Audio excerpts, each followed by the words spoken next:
RX Television on RXMuscle.com. This is Iron Debate, the pre-Arnold Classic episode of Iron Debate, brought to you by Quest Nutrition. Quest Nutrition powering RX Muscle's road to the Arnold Classic and our coverage of the 2017 Arnold Classic. I'm your host, Sadiq Faruqi. We're glad you can join us on RXMuscle.com for Arnold Week. Right now on RXMuscle.com and the YouTube channel, we have a whole catalog of interviews with the top Arnold athletes heading in. It's the road to the Arnold Classic, brought to you by Quest Nutrition. And then Thursday night, we'll be at the Grand Battelle Ballroom. Chris Aceto and I will have a quick scene setter. Dave Palumbo and Johnny Salas are going to join us Friday morning, and then we are going to bring you wall-to-wall coverage of the Arnold Classic. If you're watching us on YouTube for the first time, hit the subscribe button below. You're not going to miss any of our updates from Columbus, Ohio. Let's introduce our panelists.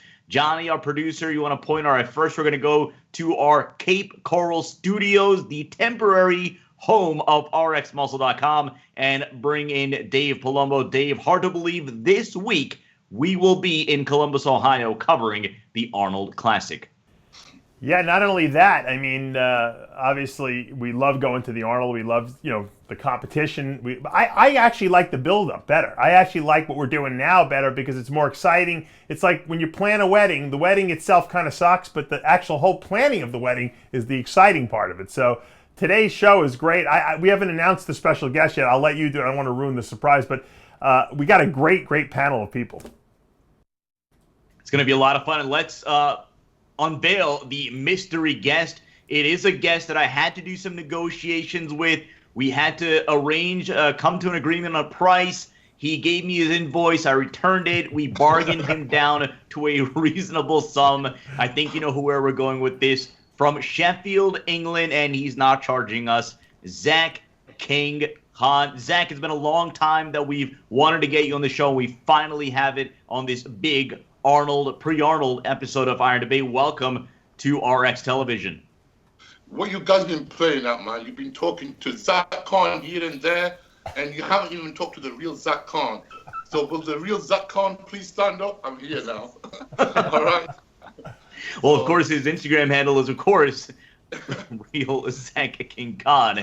So, of course, we're going to have Zack and his hard-hitting opinions. We've been waiting a long time, and, of course, we were duped by a Zack Khan impersonator, but we had the real Zack Khan in the flesh. As we now go to, I believe he's home in Portland, Maine, the man they call the technician, Chris Aceto. Chris, your thoughts as we head into Arnold Week? I just can't believe how big Zack Khan looks on that little square on my computer screen. Thoughts running into it, it's just another Arnold, Hopefully we're not going to get snowed out, and I don't think we will due to global warming compared to in years past. But, it's exciting, and I think the nonsense of it is just because Kai's not in the show or Phil's not in the show, people say it's a weak lineup. And I think that because those guys are not in the show, people who... It opens up the mentality for other guys in the show. It's like, well, Kai's not in it, whether they say that or not, or Phil's not in it, or, a Wolf is not in it. Then they just, probably go for broke in their prep, thinking that, you know what, I might have a shot because these top, three guys are Dexter. Dexter, Kai, and Phil are not in it. And, of course, we check in, I believe, South Carolina. He's shaking his head. We'll get his location. But the man they call boss number 2, I believe, Guadalajara, Mexico, right? There we go. John Romano. John, last week you and Dave did this Iron Rage on the Iron Addicts raid. That one blowing up on YouTube right now. Some very strong thoughts. Still a developing situation. Yeah, it's a big situation. Really, only in the sense of the amount of money involved. I mean, I had when I read the criminal complaint, the federal court documents, and I was just shocked to see that in 2 years' time they did $10 million, in business, and according to some people I know in the industry that we've talked about this, that's really probably one of the biggest single busts probably in steroid history. So it's a big deal. And, a lot of people are going to pay an undue price for that, too. Let's get to our topics again. If you want to chime in or ask the panelists any questions, you can comment on the YouTube comment section. But again, this is a big week, of course, Arnold Classic this week. Let's get to it, and we're going to start with the most prominent member of the open class, and that is Cedric McMillan. Now, when you talk about Cedric McMillan, he has essentially become a darling of the Arnold Classic when you consider 2 years ago he came in fourth, and then the Sunday after, the next day, Arnold Schwarzenegger in the infamous comments saying that he was, quote-unquote, pissed that Cedric didn't do better, and he voiced his displeasure as far as where the look of bodybuilding was going. Well, last year, he gets edged out narrowly by Kai Green. This year, he's going in as the odds-on favorite. We're going to get to that in a second, but first, Cedric McMillan refused to do an interview with us leading into the Arnold Classic. Now, we have had this back and forth love-hate relationship. I don't know where it comes from with Cedric McMillan, but he has had this hesitancy to do interviews with us, and I guess in general, Cedric McMillan is he's one of the funniest personalities. He's one of the most educated personalities in all of bodybuilding. So, Chris Aceto, I'm going to go to you first on this one. Why do you think it is, as someone of Cedric's stature and others, Lionel Bayeki being another one? Actually, yeah, Zach, you're kind of nodding your head, so I'm going to go to you first on this one. Zach, why do you think prominent bodybuilders are shy or hesitant to do media, especially leading into one of the two biggest shows of the year? I think the main reason is sometimes is the way they're perceived. And sometimes when people do an interview, they either come off as too cocky, or being cocky is the same as being too humble. Like I always say, be your fucking selves. Don't try to be somebody else what you're not. And if people like you for that, great. And if they don't, fuck them. Simple. Well, if you're gonna tread on eggshells and you're gonna watch your P's and Q's and say, oh, you know what? I'm gonna post everything what this bodybuilder posts because I'm gonna get likes on social media. That's the fucking problem. You go to every bodybuilder's page on Instagram, they post the same fucking shit. So, why are you gonna follow 10, 15, 20 bodybuilders if they're all gonna post getting up in the morning, eating their fucking eggs? 2 hours later, cardio. 2 hours later, a motivational quote. 2 hours later, they're in the gym killing it. Fuck that. Be yourself.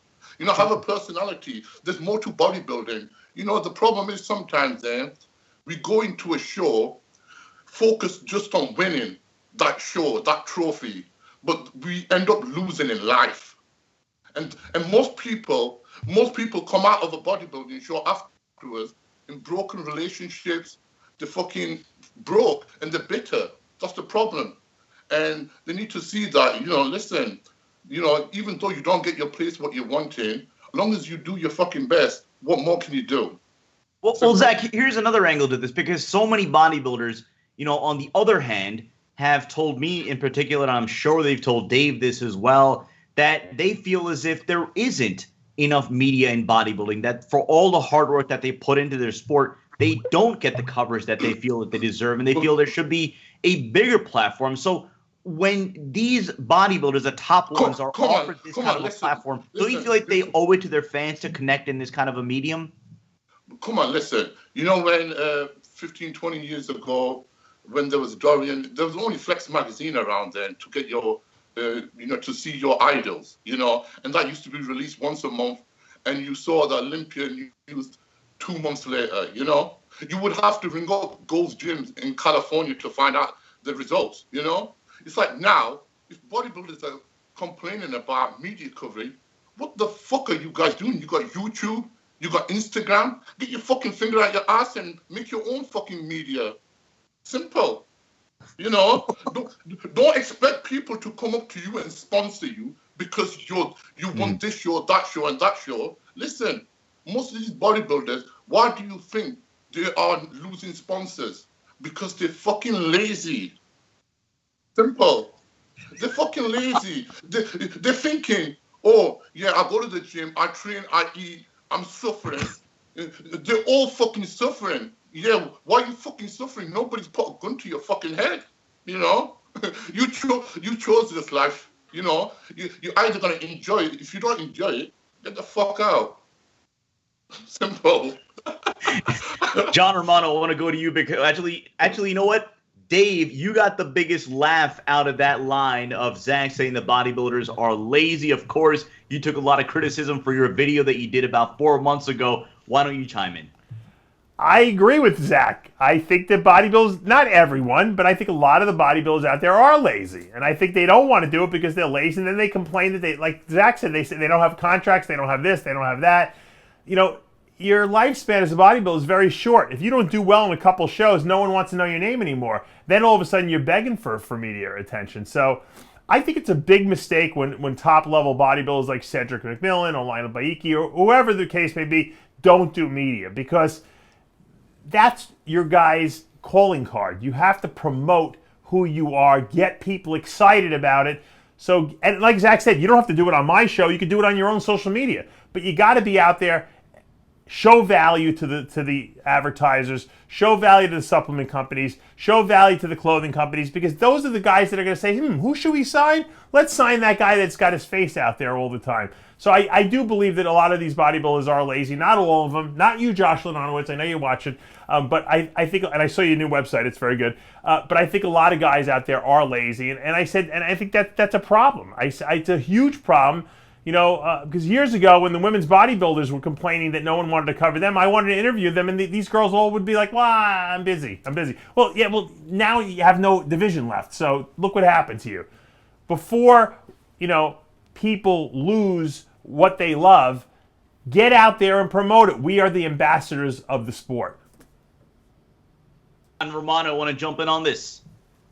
Yeah, I agree to a certain degree that, there's an air of laziness out there, but I think there's also a tremendous amount of paranoia.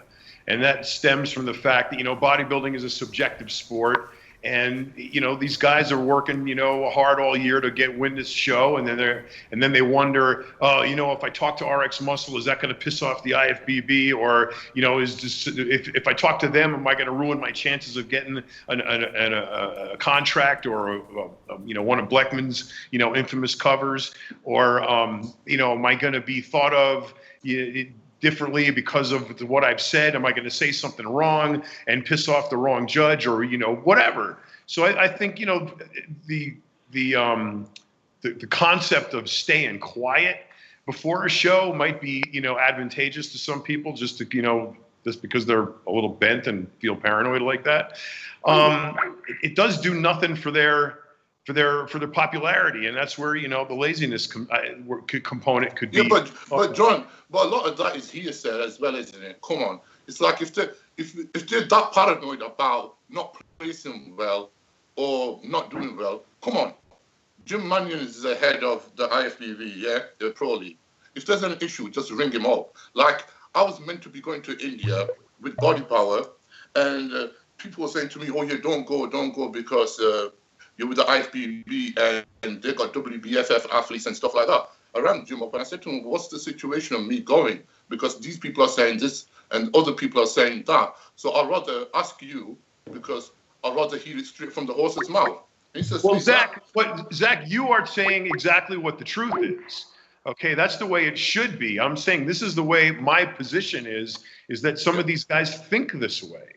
And yeah, but why do they think that way? Exactly. They shouldn't be thinking that way. It's like this, if I'm working a 9-to-5 job and some co-worker says to me, "Listen, somebody's reported this about you," I'm not going to hold that inside myself and walk around like a paranoid idiot. I'm going to say, no, I'm going to go up to my boss and ask him, "What's the issue?" Right. Simple. Which is what you should do. Which is exactly what you should do. And I think a lot of people need to man the fuck up and stop passing the buck, And they should do interviews. Yeah, you should. It's not like we have a long life in this sport, and the time we do have in this sport, you need to pass your experience and do as much as you can to help the young people, who are coming into this sport. If a young kid comes to me saying, "How do I get sponsored?" I say, don't go around applying to every company saying, oh yeah, I want to get sponsored because I need protein and I need this. No, just do your own fucking thing, train hard, promote yourself, don't think about nothing, and somebody will see you and they'll say, you know what, that kid is a hard worker, I'm going to sponsor him. And that's the way it happens. Let's go to Chris, because Chris, I know in the past, and again, full transparency on this one, if we reached out to Cedric, again, I don't want to pick on him, but as an example, where we reached out to him directly, he didn't get back to us. And then we reached out to him through you or through a supplement company, just had better results. Now, I remember one time you told me that close to the Arnold or close to the Olympia, that they are going to be a little skittish about what it is that they say and how what they say could affect their placings. But my counter argument, and I want to get your take on this, is that, look, leading into the Arnold, leading into the Olympia, this, I would argue, is when bodybuilding fans want most to hear from their favorite bodybuilders. Shouldn't this be, I don't want to say an obligation, but really an obligation? I'm going to fucking try to break the fucking record of Zack fucking Khan and Guy fucking Sistaninos to say this fuck the RXMuscle. You got to get Rob. Johnny, get a counter going. Ding, ding, ding, ding, ding, ding. Zack Khan pulls ahead of Guy Sistanino. I guess when it comes to Cedric, bodybuilders in their careers, I think, have different, levels of maturity or immaturity. And I think there's, at different times, they have different goals. A lot of bodybuilders, they, of course, want to win competitions, but they want to get out there and get as much publicity going as possible. And I think with Cedric, for this show, and I haven't talked to him about it, and you're right, in the past I pressured him to do this show or these shows running into the Arnold. I think he's at the point where he's just trying to be the best bodybuilder that he can be and come into the show the best, with the best or the right look that he wants to bring. And frankly, he probably doesn't care. I know he wants to win, but he wants to come in with a look that he wants to bring in. And I don't think he cares at all about, people talking about him and not talking about him, or hyping him up for the show and not hyping him for the show. And, the flip side is you got to put yourself in his shoes too. It's like last year, he won the prejudging. The year before, Arnold was, out there after the show saying he should have won. The year before, he was third to Wolf and Roden. I mean, I helped Roden. Arguably, he was as good as Roden that year. I guess what I'm saying, he's had a lot of disappointments at this show, and he's probably just focusing on the show. I mean, I haven't had a lot of communication with him outside of, send me pictures and this is what I think you should do. I think to be fair on most of these guys as well is when you're dieting, and as Chris will know, as many of you guys will know, when you're dieting, you don't think right anyway. And you're probably low on carbs and you're tired and drained. Maybe some people handle it more different, who knows? But, a lot of bodybuilders in the last couple of days coming into a show can be very, what can I say? They can be very, touchy, So that can affect their mental attitude. Dave, I want to go back to you on the final word on this one. Now, you chimed in when Zack made the comment about bodybuilders being lazy, and of course, that's a much joked about topic on this channel. But your thoughts as far as whether bodybuilders, the top bodybuilders, owe it to their fans, especially during the lead up to the Arnold and the Olympia, when, again, this is the time when fans really want to know their thoughts going into a big show. Anyone has an obligation to do anything they don't want to do. Like Zack said, they can do whatever the hell they want, but I think it's a mistake not to take advantage of your heyday years, the years where you're your best, in your prime, in your peak. Show the fans that you're a champion of the fans. You're a people's champion. You're interactive. You want to give back to it's not just a selfish sport. Oh, I just got to be introverted and worry about myself. You owe it as you're a public figure now. People idolize these guys. They want to know what their champions are thinking in their head going into a show. That's what makes it exciting. I want to know that. That's why I ask the questions I do. I ask the questions that I think the people out there are thinking in their minds. And when I can't get an opportunity to do that because these guys are like hiding away in their house, it's not doing anything for their popularity, and it's not helping, the press cover the sport properly. Part of the sport, the obligation to the sport, is that we promote it. That's why the Arnold Classic people love having media companies come in there, because it makes the sport bigger than it was. If we want to make this mainstream, and this is a later question, the athletes have to participate. I think, look at UFC.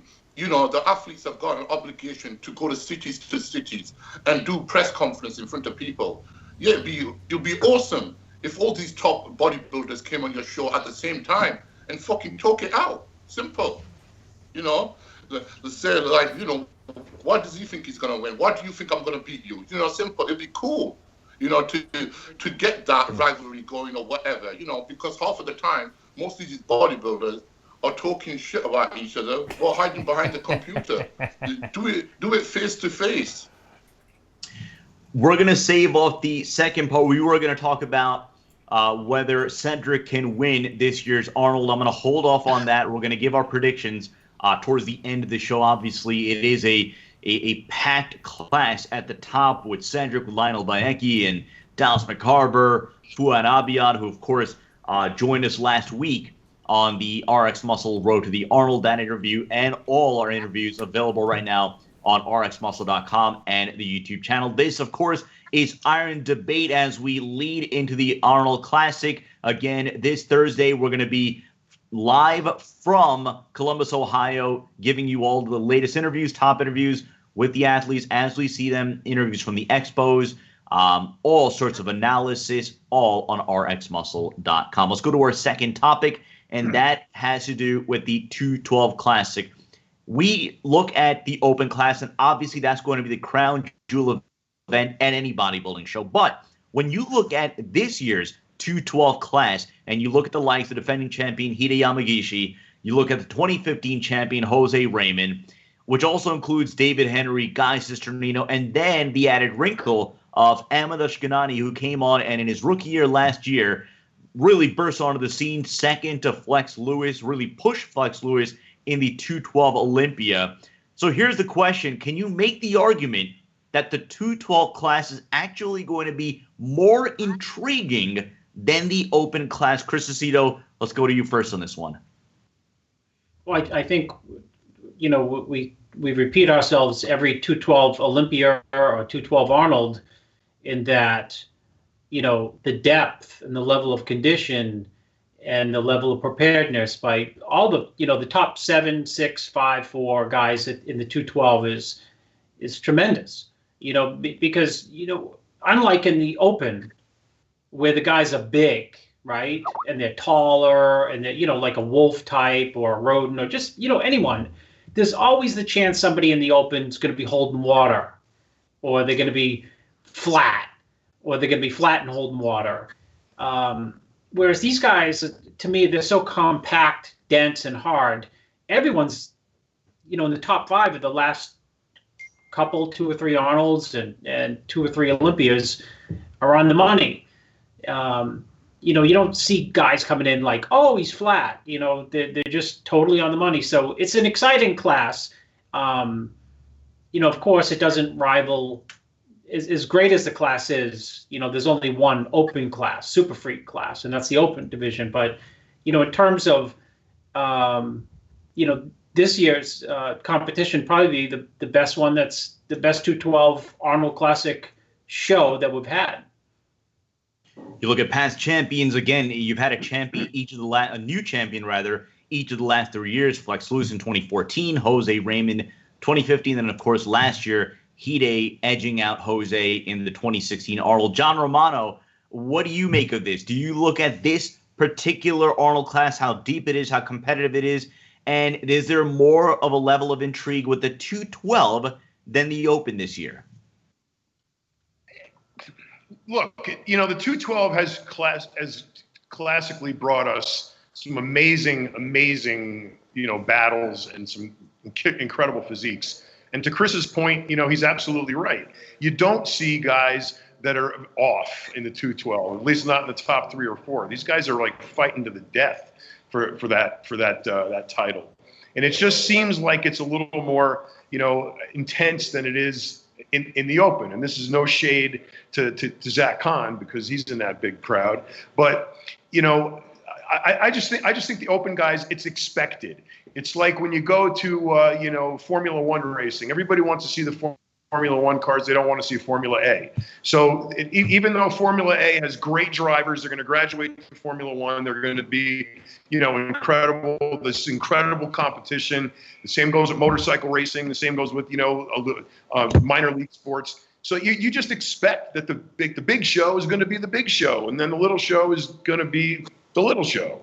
So while you can have some great battles in that, lower level, the eyes of the world are always going to be on the top, and that's just the way it is. Zack King Khan, let me position it to you in this way. Obviously, at any bodybuilding show, the big event, the main event, is going to be the open class. And look, this year it looks like, I don't want to say a done deal, but many are labeling Cedric McMillan as their odds-on favorite. And really, the secondary question is, well, who's going to be as big as a challenger? Whereas in the 212 class, you can make a case legitimately for 3 to maybe 4 competitors that can take that class. So from that perspective, do you look at this and say, you know what, I might be a little bit more excited for this? Or someone like you might just say, you know what, I don't care. I want to see the big boys. No, obviously, I always want to see the mass monsters and the big guys. But obviously, you can't deny the quality of physiques on the 212 guys because they are getting bigger and their muscles are more, most of them are in better condition than the big guys. Let's just face it. Simple. Condition-wise, the big guys don't even come close to some of the 212 guys. It's simple, But like I said, the situation is, I don't want to, people, as much as they love Flex Lewis and they love David Henry, they love Guy, they love all these 212 guys, they always get overshadowed by the big boys. That's the problem. It's like who puts the bums in the seats? It comes down to that fact. That's the problem. Maybe if it was marketed better, like then they would. But I don't know. Bodybuilding's always seemed that point where you always would go and see the bigger boys. You know what I mean? Obviously, for the smaller guys, they look at the 212 guys, and that's their hope, and that's what they want to aim for, because it's given them a lease of life. Before, when it was just one class, it was hard. Most of these people's careers are over who got their pro card, and they're like 5'2" or whatever,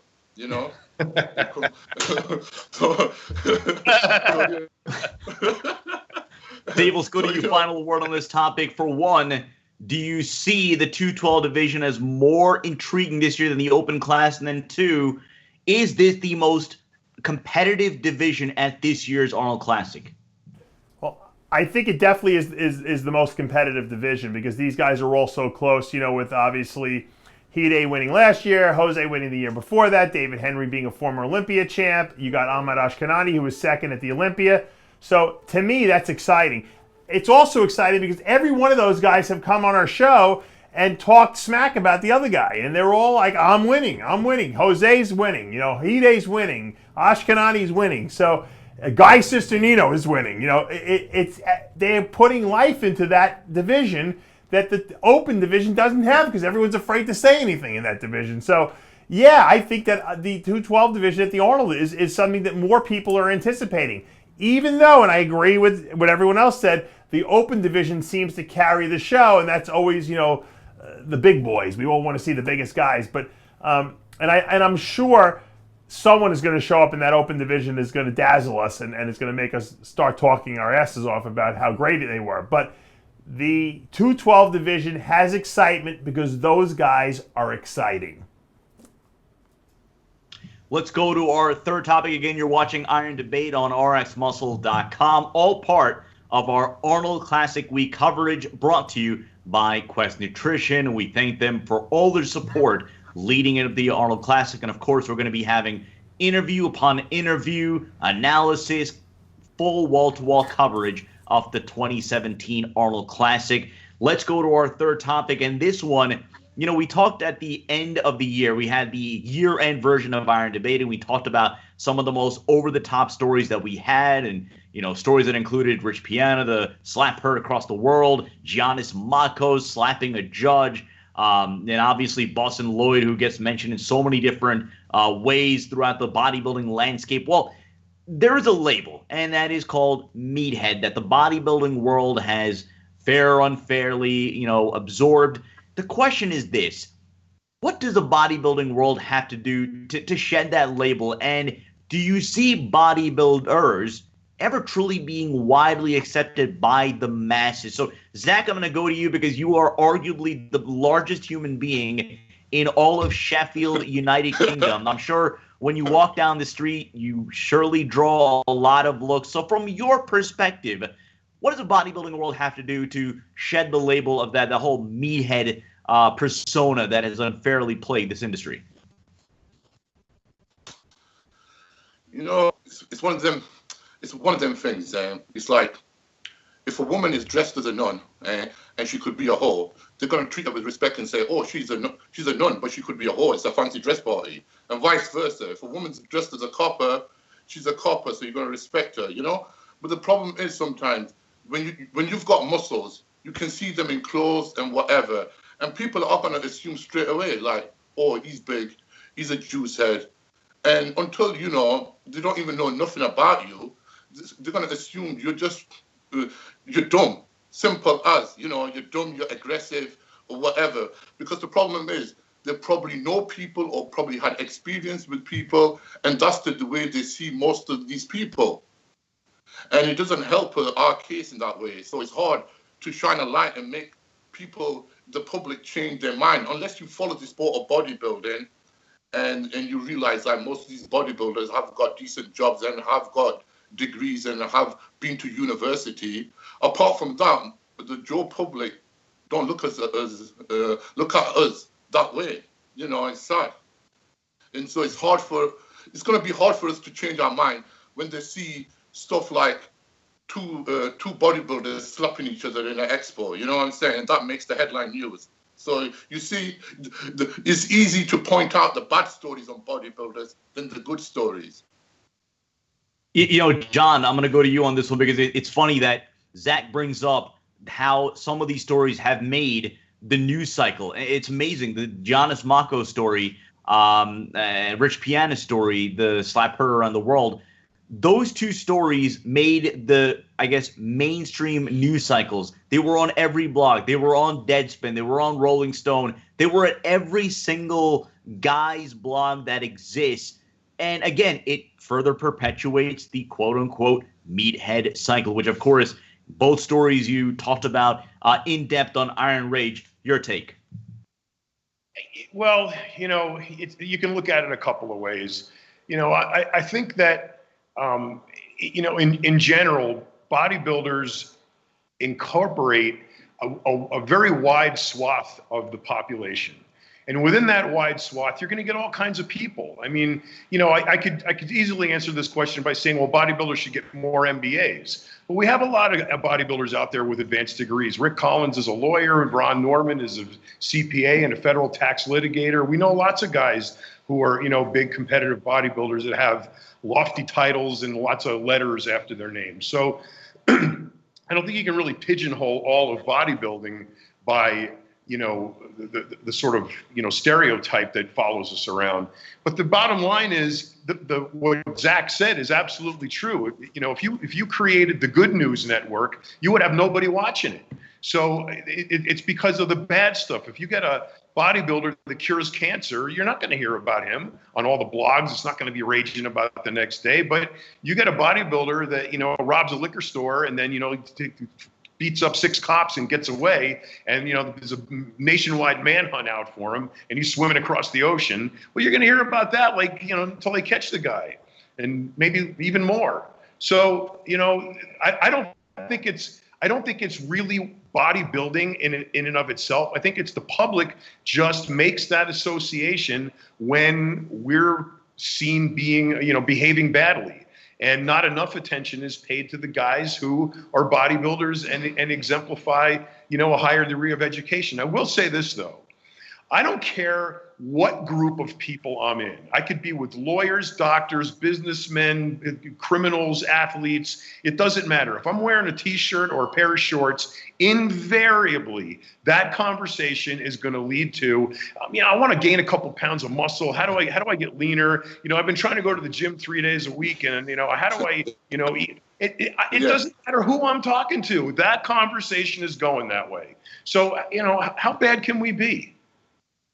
Chris, I'm going to go to you from the perspective of this. We've always talked about whether bodybuilding is a sport and, how it used to be on TV back in the day, and now trying to figure out if it's ever going to be accepted as a sport that the masses would watch. From your opinion, and I ask you this because, again, it falls under the umbrella of the masses accepting bodybuilding and bodybuilders. Do you ever see a scenario, and if so, how would bodybuilding become a sport, which would bring bodybuilders back in the light of masses, that we could ever get into that kind of realm where now the fans, the masses are watching bodybuilding and beginning to follow bodybuilders and taking more of an active interest in them? Well, there's a lot more to see these days by the masses. If you look at the ratings of the three big TV stations, ABC, CBS, NBC, whether it be for their news, whether it be for their sports programs, they're all down because there's just so much competition from so many different places to watch sports. NASCAR's dead now. 10 years ago, it was like this big,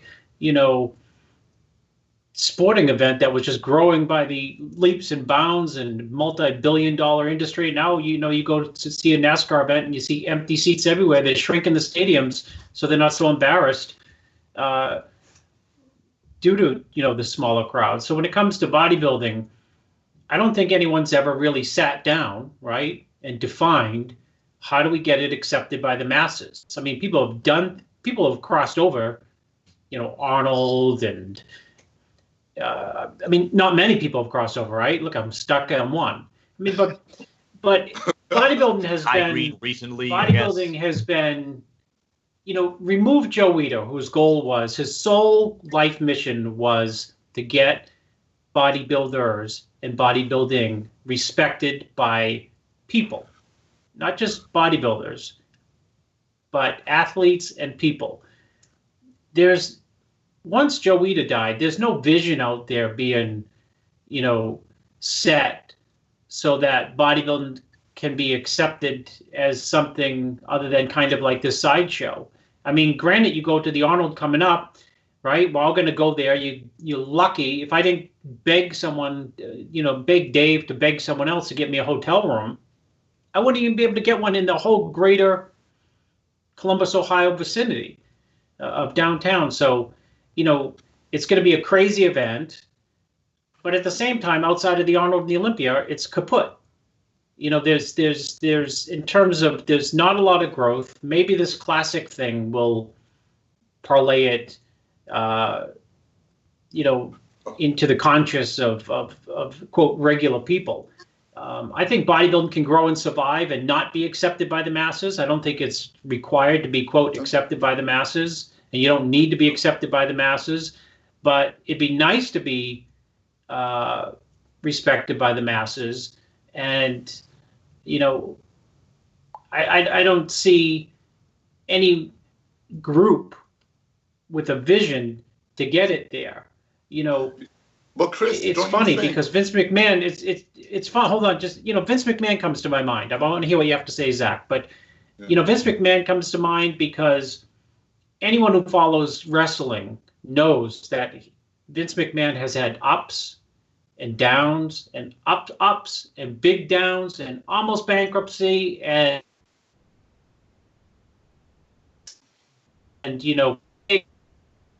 his activity, right? Wrestling, it's like sport, it's like muscle, it's entertainment, it's a little bit of everything, but he knows how to survive.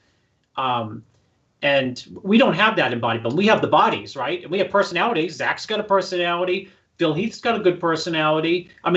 Dexter's got a good personality. Cedric's got a personality. There's a lot of people with great personalities, but they're not exploited in a way that people outside of who already know them get excited about. Zach, let's go to you. You had some thoughts you wanted to chime in as well. Yeah, I said the main issue as well is if bodybuilding is going to move forward, let's get one thing straight. When people walk away from a show and they say, "Oh my God, do you see that guy's site injections?" Yeah, everybody can fucking see them. Why can't they be penalized for that? Then you're walking around in expos and these guys are overdoing it with the site injections and they're walking around like these fucking freaks and they're making YouTube videos, and these guys are the ones who are more famous than Phil Heath or anybody else. And these are the sinful freaks saying, oh, in major newspapers saying, this guy has got the biggest arms in the world. They're 30 fucking inches. This sport, I didn't think I was going to see bodybuilding sport where porn would cross over into bodybuilding. Exactly. Women have got fake asses and selling fucking booty programs, to fucking naive young girls for $50. You can build an ass like mine. Bitch, tell us your surgeon, not what the fuck you're doing, in the gym. I would have more respect for a person or a woman. It's like this, why the fuck are some of these people saying, 12 weeks to build big arms, and they're selling this fucking journal for $50, when in a fact, why don't you sell a journal on how to build your fucking weakest body part? Simple. When you got a good body part, I can lift my dick up and my arms will grow. Simple. You know what I mean? Fucking my mind and muscle connection is so fucking strong in my arm. I can lift my dick up and my arms will grow. But by me selling a fucking ebook to a fucking young kid saying, "Oh, you can have arms like mine," I'm giving that kid false hope. Then what's gonna happen is either that kid's gonna go up to some meathead in the gym who fucking sites injects everyone saying, "Oh, this is what Zack actually does. Oh, this is what this person actually does," and then getting wrong advice from wrong people. That's where I think more people should be giving away information for free, not keeping it to themselves and hiding it and putting a price on it. Because What's that? Blackman would buy that book from Zack about how to build big arms, lifting your dick. Only if Zack signed it with his dick. Yeah, but you see what I'm getting at? You got these sinful fucking freaks who are more popular than bodybuilders. What the fuck's going on? You got these porn stars. You got these porn stars who are making videos on Instagram and who have got millions and millions of followers. So people who aren't bodybuilders have got a bigger following than bodybuilding. So tell me, how does that work? Yeah. Exactly. How does it work is, we can laugh about it and say, look at this freak and we can post it up. But then we're giving that person promotion, free fucking advertisement. Instead, we should say, fuck that, get rid of that cunt, don't give him no space on me. Well, what do you do, Zack? What was the solution, Zack? Because, you bring up some important points, Like I said to you, it all started off from where people would go to shows and they would see bodybuilders with side injection. And basically, these kids who are newbies have taken it to the next level. And then they're walking around with fucking fake muscles. You never got that in the 90s. You got muscle or muscle, feather, detail. Now when you go onto a show and you see some people, and they putting shit in there, and why are these people getting rewarded for it? Dave, let's go to you. Final word on this one. First, if you want to respond to what Zack just said, but then again, your thoughts on what bodybuilders and bodybuilding can do to, I guess, shed the quote-unquote meathead label. Well, I think Zack hit a good point in the sense that what people, the public, the general public see as our sport are these idiots on YouTube that look ridiculous, that have, like he said, more hits because mainstream America finds them amusing. They don't realize that they're laughing at them. They're not necessarily fans of theirs. And I think so. We have this bodybuilding image we have is of a meathead. It's like the image people have of a sanitation worker is, oh, they must be dummies because they got to empty garbage cans for a living. And a lot of these guys are really smart guys. They like to do an early morning job and they go home and they have another job after that or whatever they do. So I was always misjudged, until people actually sat down and talked to me and realized, wait, this guy's pretty smart. He has an education background. He knows what he's talking about. And I fought that stigma for years when I was over 300 pounds. Now that I'm more presentable to people in the sense that I only weigh 200 pounds, I believe that the general public can relate to me better. It's a shame, but that's why bodybuilding is not mainstream, is because people cannot relate to the way we look. And unfortunately, most books are judged by the cover, not by the inner contents. And so we're always going to fight this battle, for eons and eons and eons. That's why and Ben Weider, who wanted to get the bodybuilding into the Olympics, never succeeded, because the Olympic Committee looks at us and they're like, these guys are not drug-free. Even if we were, they wouldn't believe it, because we just look too super sensationalistic. What's the answer? I don't know. That's the truth. Education. I always say education, education, education. I think the more we educate people, the more they get to know the lifestyle. And I think as more people keep dying of heart disease and realizing that exercise and weightlifting is going to help them live longer and be healthier, I think they'll accept the bodybuilding subculture more and more, because we have the answers. That's going to do for the debate portion of the show. Now we're going to make our official Arnold predictions. We're going to make predictions for the top 3 in the 212 class and in the open class. So, did I say that? Wait, open and 212, not open and open. So, John Romano, I'm going to go to you first on this one. Let's start with the 212 division, your top 3.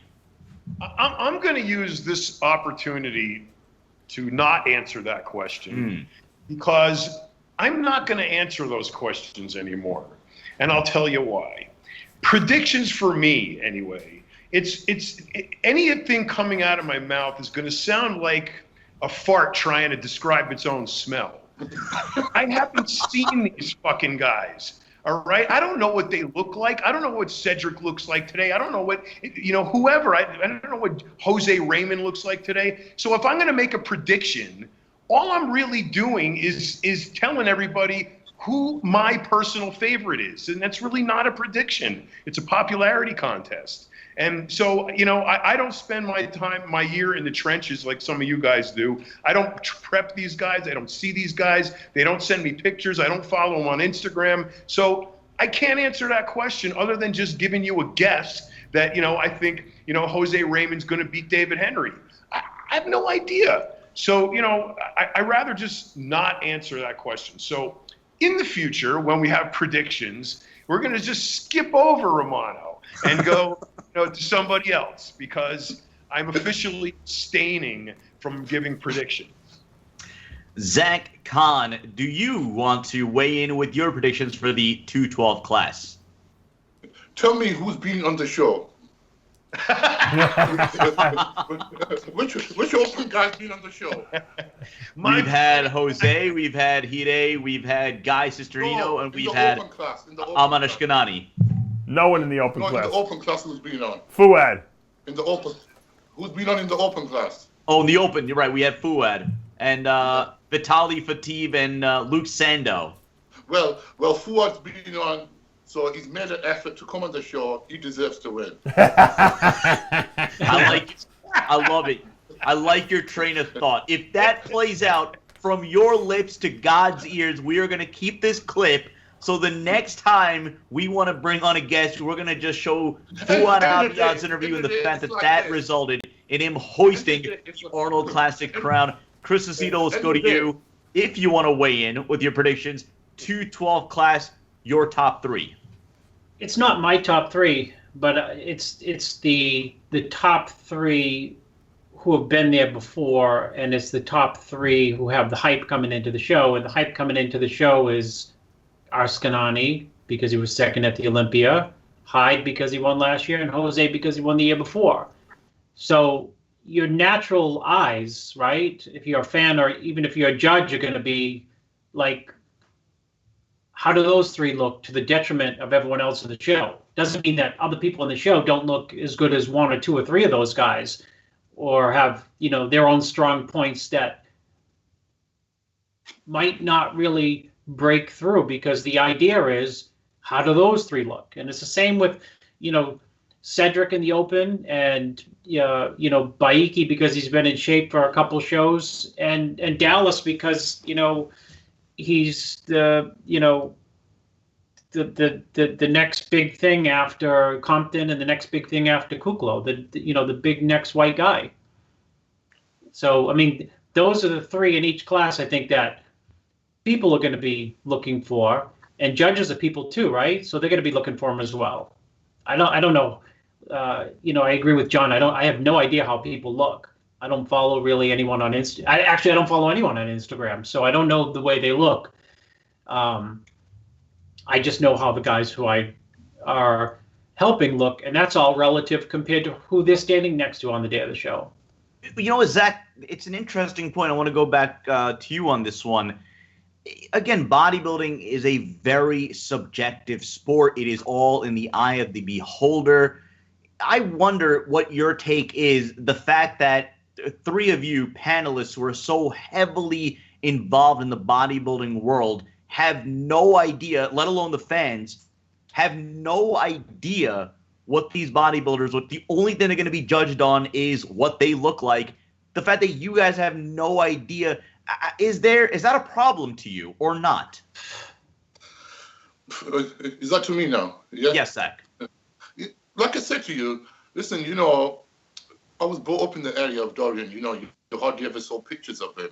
But, you know, then again, that was because there was no internet. You know, it wasn't as popular as it is now. But the problem is now, you need to get your finger out your arse, and you need to cause some excitement for sponsors to contact you, know, to sponsor you. So sponsors are not going to sponsor you for that long if they realize this guy ain't doing fuck all for the brand, you know.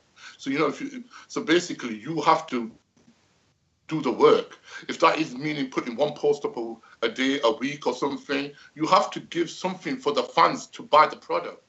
You know, if you are keeping hush and quiet and you're not, end of the day, as a bodybuilder, you're a marketing tool. So as a marketing tool, your job is to make money. If you're getting paid for it, that's your job. You could either work, you know, a 9-to-5 job and bust your balls off.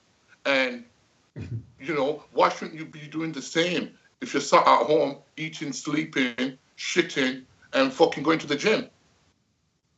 We live in that society now.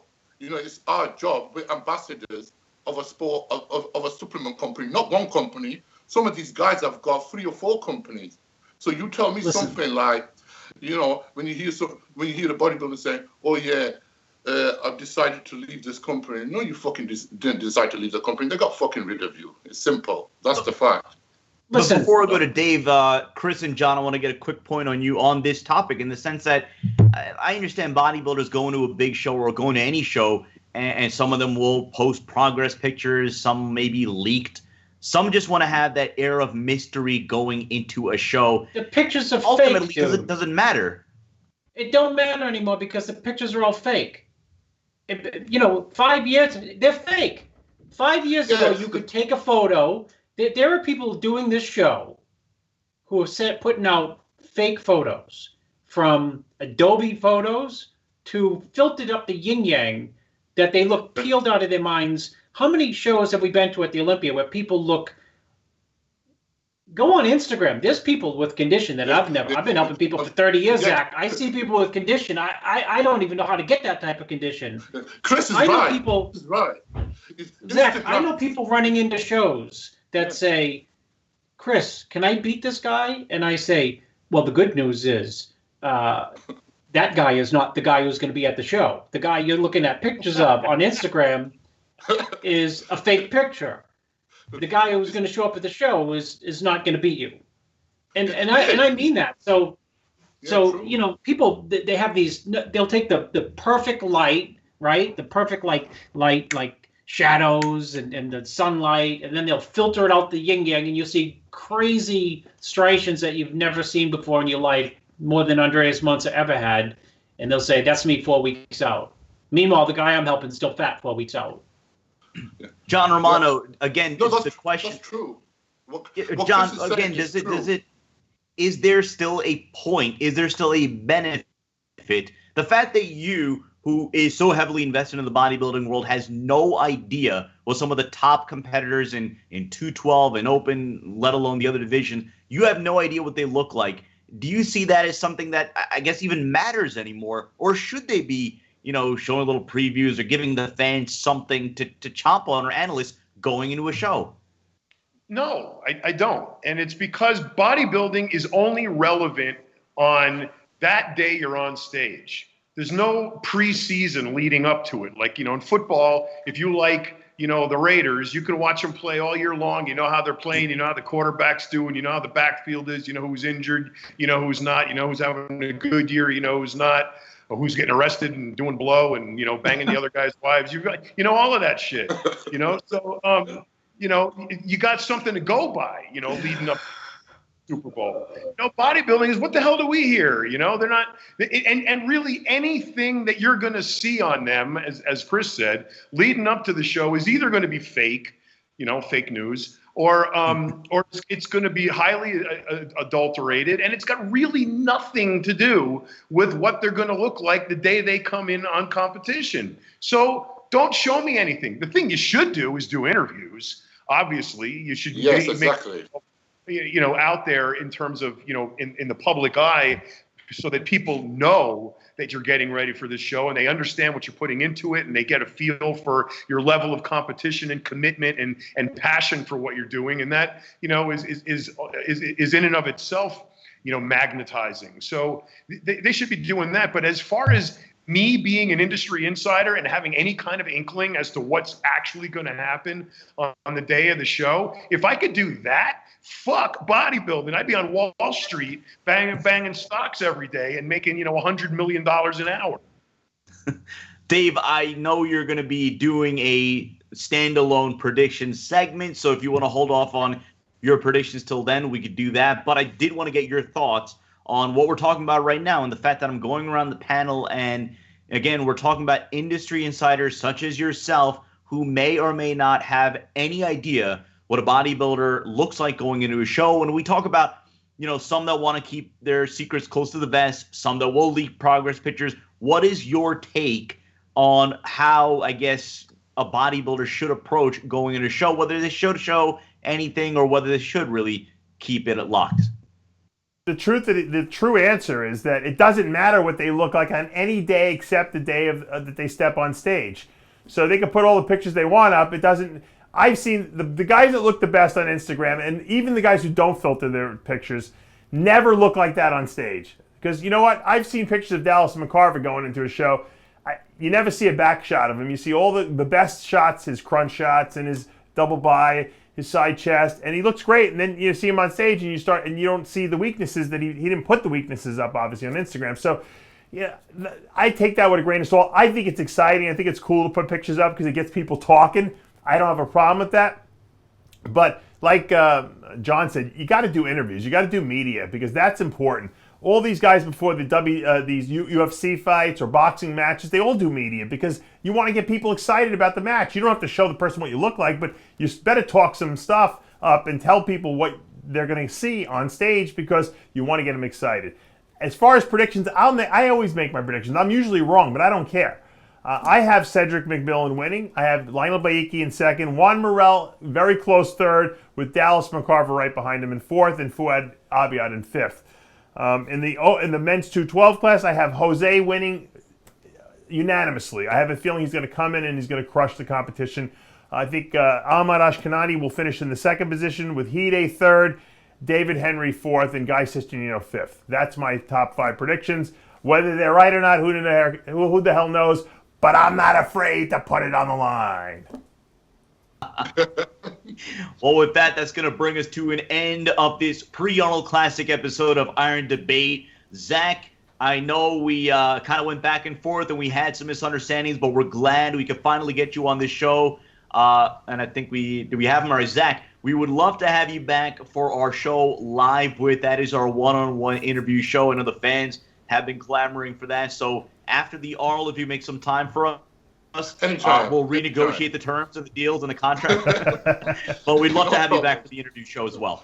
Anytime, guys. Anytime. Thanks, Zach. Absolutely. John and Chris, as always, we appreciate it. Dave, we will see you in a few days in Columbus, Ohio. For everyone involved in this broadcast and our producer, Johnny Styles, I'm Sadiq Faruqi, reminding you that Thursday night will be the first piece of coverage live from Columbus, Ohio, the site of the 2017 Arnold Classic. Iron Debate. I'm Sadiq Faruqi. We'll see you in a couple of days. Thanks, Zach.